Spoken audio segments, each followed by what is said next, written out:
सोचिए, इस एक लाइन में कितना दर्द छिपा है। लेखक की पूरी दुनिया ही उजड़ गई थी। रातों रात अपनी पहचान खो देना, कैसा लगता होगा? चलिए उनकी इसी दर्दनाक कहानी से समझते हैं कि आखिर वो कौन सी असल वजह थी जिसने उन्हें इस हाल में पहुंचा दिया। सिर्फ 8 महीने, मतलब सिर्फ 8 महीनों में कामयाब इंसान का सफर अर्श से फर्श पर आ गया। और ये सिर्फ पैसों का नुकसान नहीं था, ये सपनों का टूटना था, पहचान का मिटना था।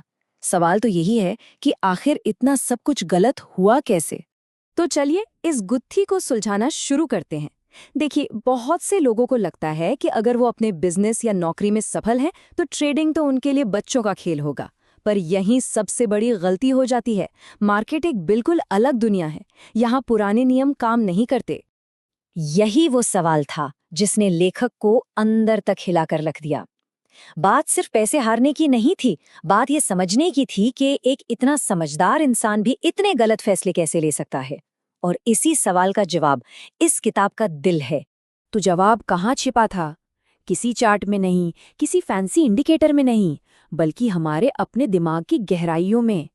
ट्रेडिंग का असली खेल मार्केट में नहीं, बल्कि हमारे अंदर खेला जाता है। ट्रेडिंग में हमारा सबसे बड़ा दुश्मन है डर। लेकिन मजे की बात यह है कि ये डर मार्केट से नहीं आता, ये हमारी अपनी उम्मीदों के टूटने से पैदा होता है। जब हम सोचते हैं कि मार्केट ऊपर जाएगा और वो नीचे चला जाता है ना, तो हमें जो दर्द होता है ना, बस वहीं से ये डर पैदा होता है। अब जरा इस पर ध्यान दीजिए। ये एक बहुत ही खतरनाक मनोवैज्ञानिक जाल है। सब कुछ एक छोटी सी हार से शुरू होता है और आखिर में हम सच्चाई को देखने की अपनी काबिलियत ही खो देते हैं। हमारा दिमाग हमें दर्द से बचाने के लिए सच्चाई को ही तोड़ मड़ोड़ कर पेश करने लगता है, जो ट्रेडिंग में किसी जहर से कम नहीं। और फिर लेखक को वो आहा मोमेंट मिला जिसने सब कुछ बदल दिया। उन्हें एहसास हुआ कि हम एक नहीं बल्कि दो दुनियाओं में एक साथ जी रहे हैं, एक बाहरी दुनिया और एक हमारे मन की भीतरी दुनिया। ट्रेडिंग में कामयाब होने के लिए सिर्फ मार्केट को समझना काफी नहीं है, हमें अपने मन के नियमों को भी समझना होगा। ज्यादातर लोग अपना सारा ध्यान बाहर, मतलब मार्केट पर लगा देते हैं और अपने मन की दुनिया को पूरी तरह नजरअंदाज कर देते हैं। ये स्लाइड इन दोनों दुनियाओं का फर्क बहुत अच्छे से दिखाती है। देखिए, बाहर की दुनिया तो लगातार बदलती रहती है, लेकिन हमारे मन की दुनिया यानी हमारे विश्वास, वो आसानी से नहीं बदलते। वो सालों साल वैसे के वैसे ही रह सकते हैं, भले ही वो हमें बार बार नुकसान पहुंचा रहे हों। लेखक का ये कंप्यूटर वाला उदाहरण एकदम परफेक्ट है। हमारा दिमाग एक सुपर कंप्यूटर के हार्डवेयर जैसा है, पर असली पावर तो सॉफ्टवेयर में है, यानी हमारी सोच और हमारे विश्वास में। असली खेल हार्डवेयर का नहीं, सॉफ्टवेयर का है। अब सवाल ये है कि हमारे विश्वास हमें फंसाते कैसे हैं। असल में वो एक ऐसा जाल बुनते हैं जिससे बाहर निकलना बहुत मुश्किल हो जाता है। और यही वजह है कि हम एक ही गलती बार बार दोहराते रहते हैं। इसको ऐसे समझिए, हमारे विश्वास एक फिल्टर की तरह काम करते हैं। वो सिर्फ उसी जानकारी को अंदर आने देते हैं जो हमारी सोच से मेल खाती है, और जो जानकारी हमारी सोच के खिलाफ हो उसे वो बाहर ही रोक देते हैं और हमें पता तक नहीं चलता। और फिर ये कभी ना खत्म होने वाला लूप बन जाता है।